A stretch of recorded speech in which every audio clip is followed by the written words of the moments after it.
Good morning students. आज हम इस टॉपिक पे बात करने वाले हैं अनुसूचित जाति अथवा दलित वर्ग की।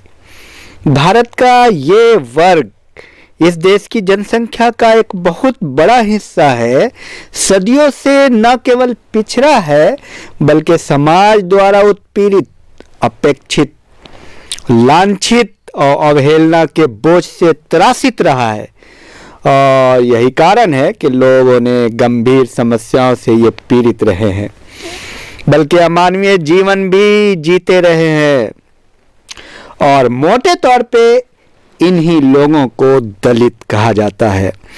दलित शब्द से सही तात्पर्य उस व्यक्ति से है या उस वर्ग से लगाया जाता है जिसका समाज में निम्न स्थान है, जो गरीबी रेखा से नीचे है, जिसे अनटचेबल यानी अछूत माना जाता है और समाज के उत्पीड़न के शिकार है, और जिसका वास्तविक रूप में समाज और उसके सदस्यों द्वारा अपमान होता रहता है।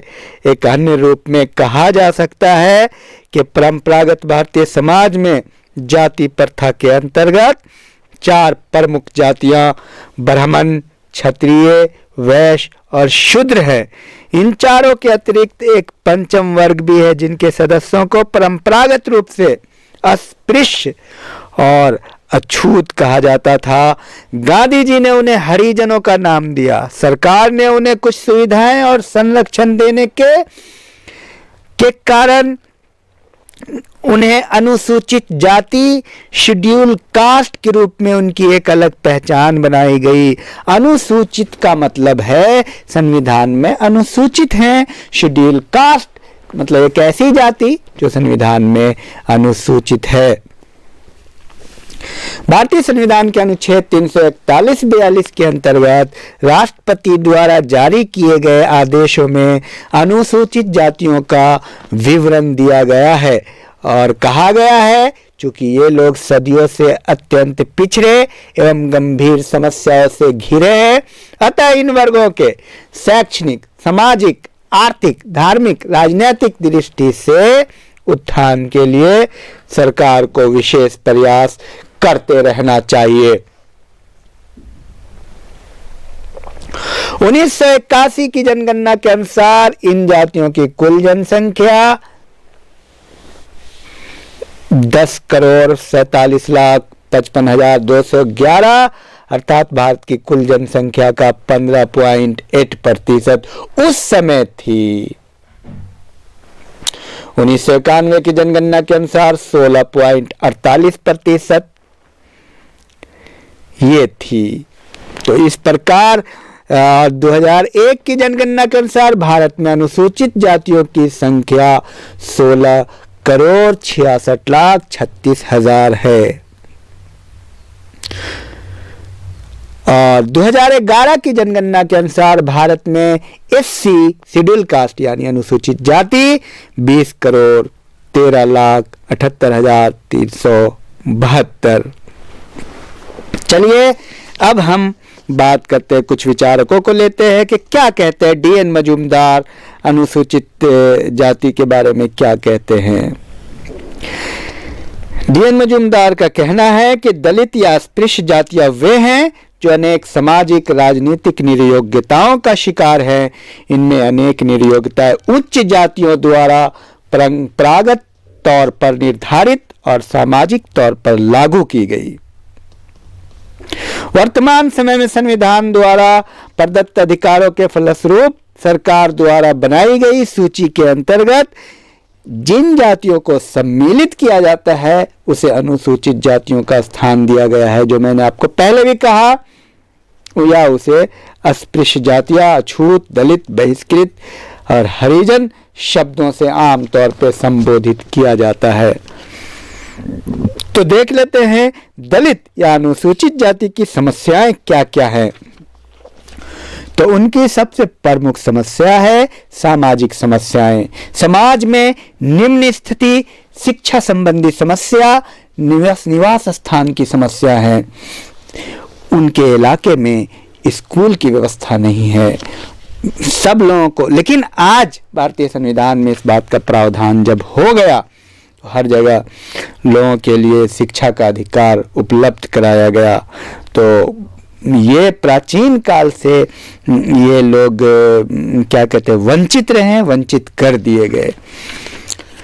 आर्थिक समस्या रही है उनकी, वो सुख एवं प्रगति का सबसे प्रमुख कारण किसी भी जाति का आर्थिक होता है।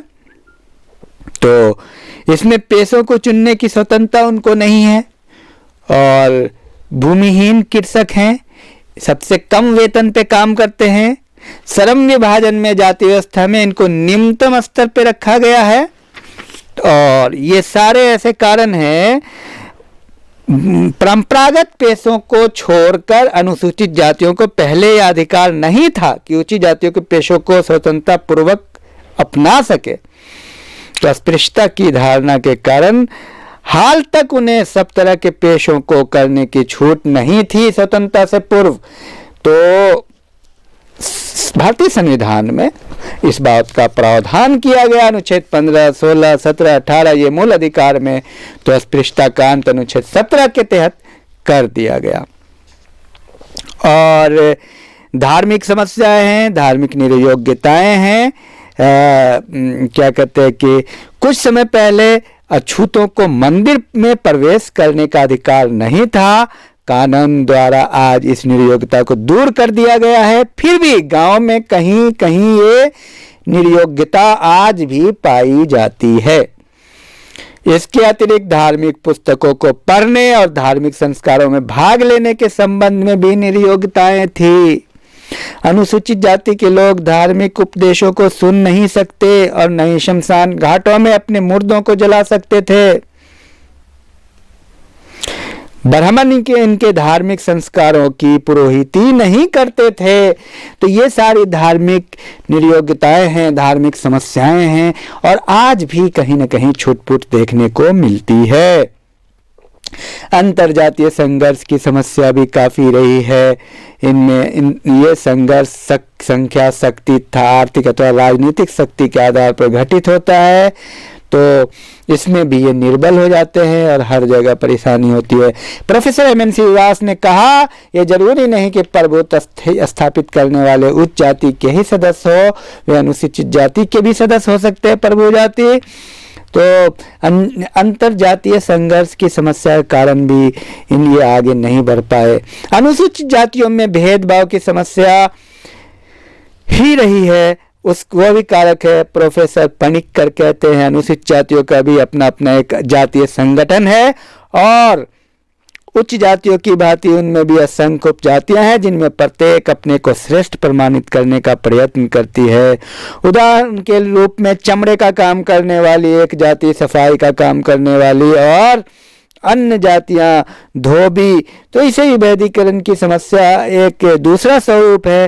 और अनुसूचित जाति के वे लोग जो शिक्षा, धन, संपत्ति और उत्तम पेशा, राजनीतिक सत्ता आदि के मामले में उच्च स्थिति में हैं, अपनी ही जाति के उन लोगों से सामाजिक मेल मिलाप, खाना पीना, शादी विवाह के मामले में अपने को अलग रखते हैं और उन्हें समानता का दर्जा नहीं देते हैं।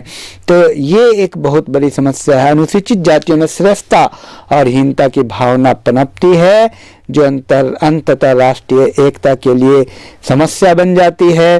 तो ये भी है। चुनाव में हिंसा भी है। चुनाव में हिंसा की समस्या के कारण भी अनुसूचित जाति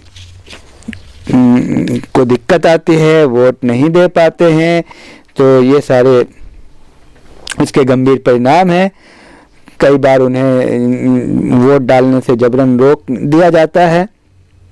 अन्य जातियों द्वारा अत्याचार और उत्पीड़न की समस्या है कि भाई मेरे गांव से नहीं जा सकते हो, वो गांव ऊंची जाति का है, बीच में पड़ता है। और कई बार उनको, हाल ही की घटना में आपने देखा होगा, घोड़े पे सवार दूल्हे को के मारा जाता है। बहुत सारे अनुसूचित जाति के गांव में जो लोग रहते हैं उनके साथ शोषण होता है, उत्पीड़न होता है कि भाई इस गांव में क्यों रहते हो, गांव को छोड़ के चले जाओ। तो इस प्रकार बहरहाल समस्याओं का निराकरण हुआ है, ऐसा नहीं है। संवैधानिक संरक्षण दिया गया है। तो ये रहा कुल मिलाकर के अनुसूचित जातियों की समस्याओं का विवरण, और निष्कर्षतः कह सकते हैं सामाजिक, आर्थिक, राजनीतिक, शैक्षणिक, धार्मिक हर प्रकार की नियोग्यताएं और समस्या अनुसूचित जाति से संबंधित है। Thank you.